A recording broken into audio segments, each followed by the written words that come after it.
Malayalam film उद्योग में यौन आरोपों के बीच डब्ल्यूसीसी ने जीरो टॉलरेंस पॉलिसी अपना ली है। विमेन इन सिनेमा कलेक्टिव ने यौन उत्पीड़न और दूसरी अनुचित प्रथाओं को संबोधित करने के लिए केरल के फिल्म उद्योग में जीरो टॉलरेंस पॉलिसी शुरू की है। केरल के फिल्म उद्योग में यौन उत्पीड़न के बढ़ते आरोपों और बलात्कार के आरोपों के जवाब में विमेन इन सिनेमा कलेक्टिव ने जीरो टॉलरेंस पॉलिसी की घोषणा की है। ये कदम उद्योग में महिलाओं के खिलाफ अनुचित प्रथाओं को संबोधित करने और उन्मूलन के लिए चल रहे उनकी कोशिशों के हिस्से के रूप में आता है।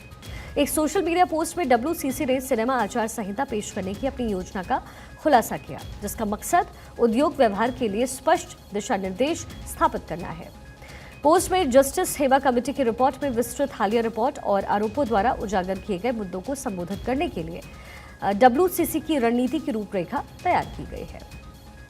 लंबी जद्दोजहद के बाद 19 अगस्त को बॉलीवुड के नाम से मशहूर मलयालम फिल्म इंडस्ट्री के अंदर महिलाओं की स्थिति का आकलन करने के लिए बनाई गई 3 सदस्यीय जस्टिस हेमा कमेटी की रिपोर्ट के जारी होते ही हंगामा मच गया। लेकिन आखिर यह हंगामा क्यों हुआ है और रिपोर्ट के बाद शुरू हो चुकी मी टू मुहिम ने कैसे तहलका मचाया?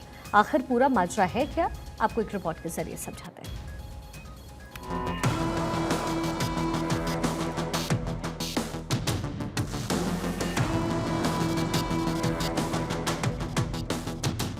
बॉलीवुड में यौन शोषण के आरोपों ने तहलका मचाया हुआ है। मलयाली फिल्म इंडस्ट्री से सामने आ रहे सेक्सुअल हैरासमेंट और शोषण के मामले थमने का नाम नहीं ले रहे। कई एक्ट्रेस ने मलयाली सिनेमा के सीनियर कलाकारों पर हैरासमेंट के आरोप लगाए हैं। सेक्सुअल हैरासमेंट पर आई हेमा कमेटी की रिपोर्ट के बाद सैकड़ों एक्ट्रेस का दर्द सामने आ रहा है। एक्ट्रेस हो, जूनियर आर्टिस्ट हो या फिर हो मेकअप आर्टिस्ट, सभी की कहानियां मिलती जुलती हैं।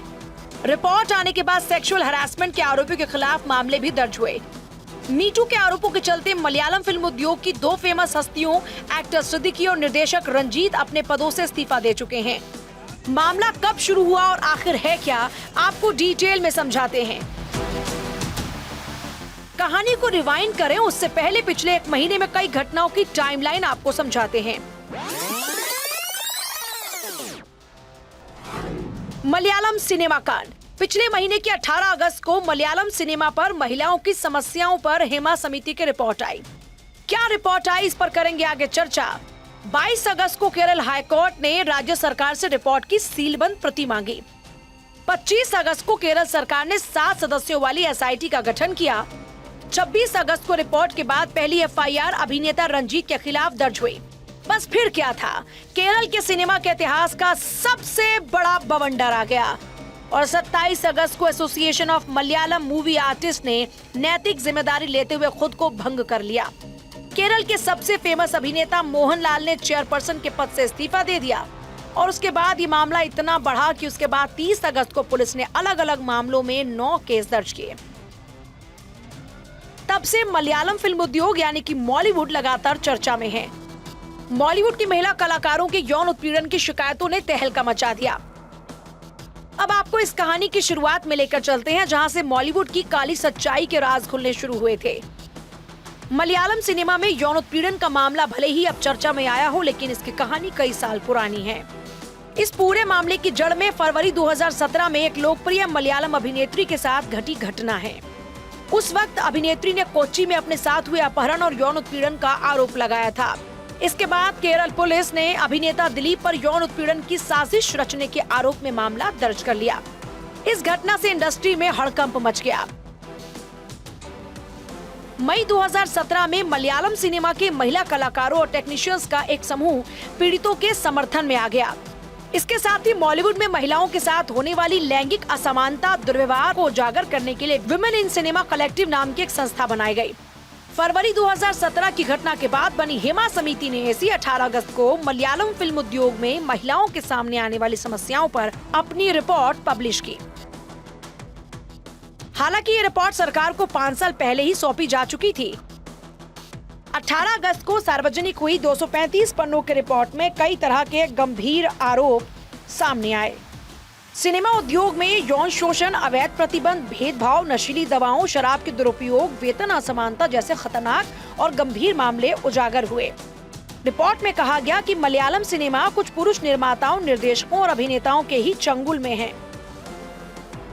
हेमा कमेटी की रिपोर्ट सार्वजनिक होने के बाद से कई महिला कलाकार यौन उत्पीड़न के अपने दर्दनाक अनुभवों को साझा करने के लिए आगे आए।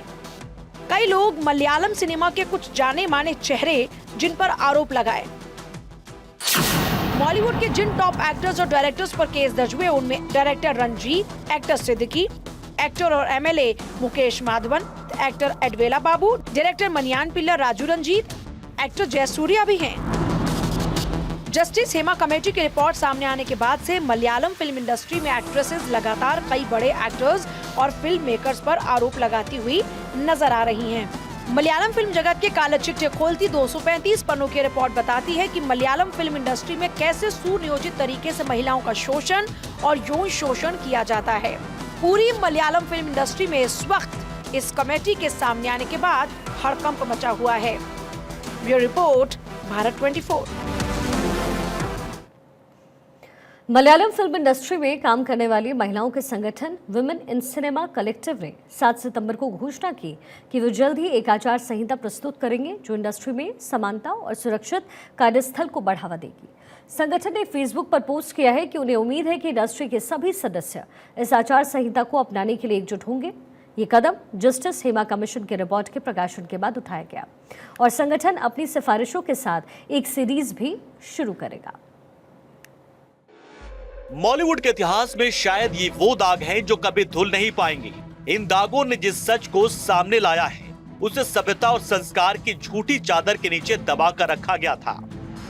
मलयालम फिल्म इंडस्ट्री के अभिनेता और निर्देशक अपने आप को बहुत डिसेंट और संस्कारी दिखाते थे, लेकिन रियल लाइफ और रियल लाइफ में कितना अंतर होता है ये हेमा कमीशन की रिपोर्ट ने सामने लाकर रख दिया।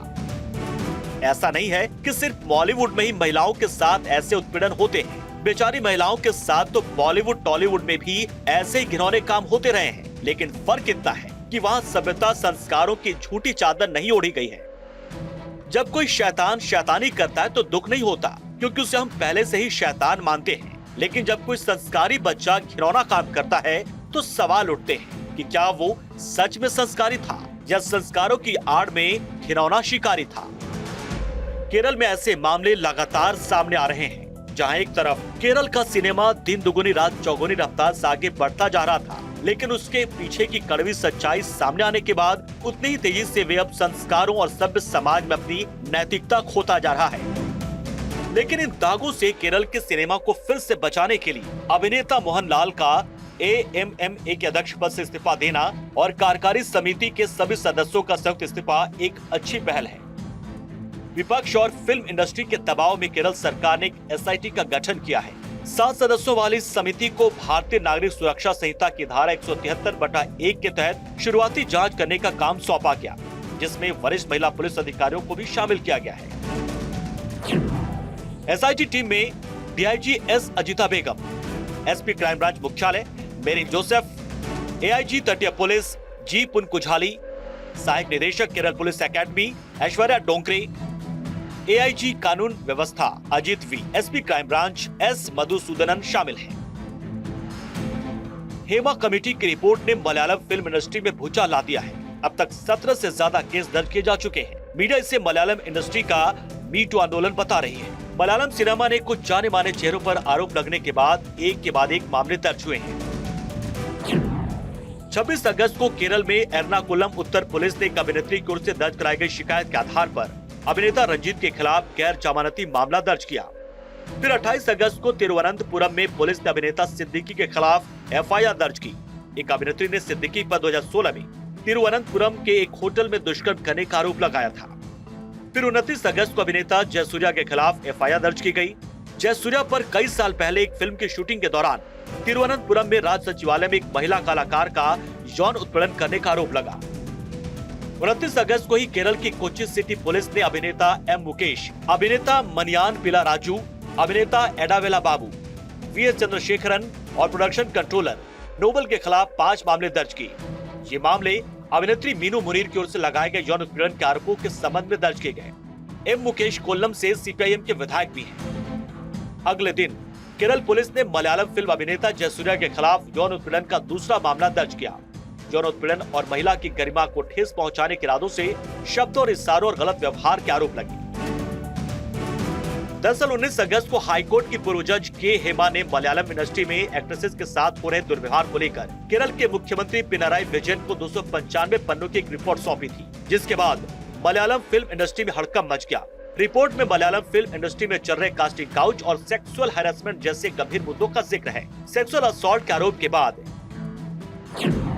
एक्टर सिद्दीकी ने मलयालम मूवी आर्टिस्ट एसोसिएशन यानी AMMA के महासचिव पद से इस्तीफा दे दिया है।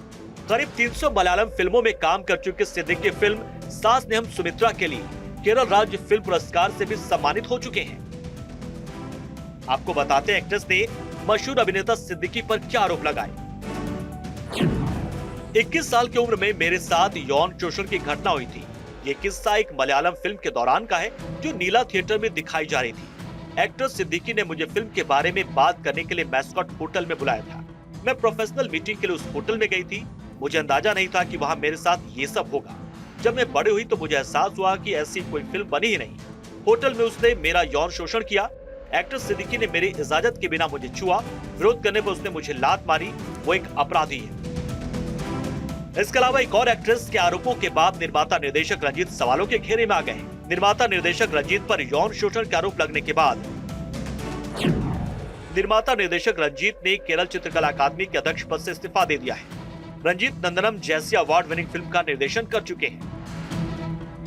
निर्देशक रंजीत पर आरोप लगाने वाली बंगाली एक्ट्रेस ने बताया कि निर्देशक रंजीत से मेरी मुलाकात उनके घर पर हुई थी। उस वक्त वो कॉल पर थे। वहाँ बहुत लोग थे। वो एक सिनेमेटोग्राफर से फोन पर बात कर रहे थे। इसके बाद वो मुझे एक दूसरे कमरे में ले गए। उसमें अंधेरा था। वहाँ एक बालकनी भी थी। उन्होंने मुझसे उस सिनेमेटोग्राफर से बात करने के लिए कहा। जब मैं बात करने लगी तो मेरे बगल में खड़े हो और मेरी चूड़ियों से खेलने लगे। मेरे स्किन को छू रहे थे। मुझे असहज महसूस हो रहा था। उन्होंने मेरे बालों और गर्दन को छूने की कोशिश की तो मैं कमरे से बाहर आ गई।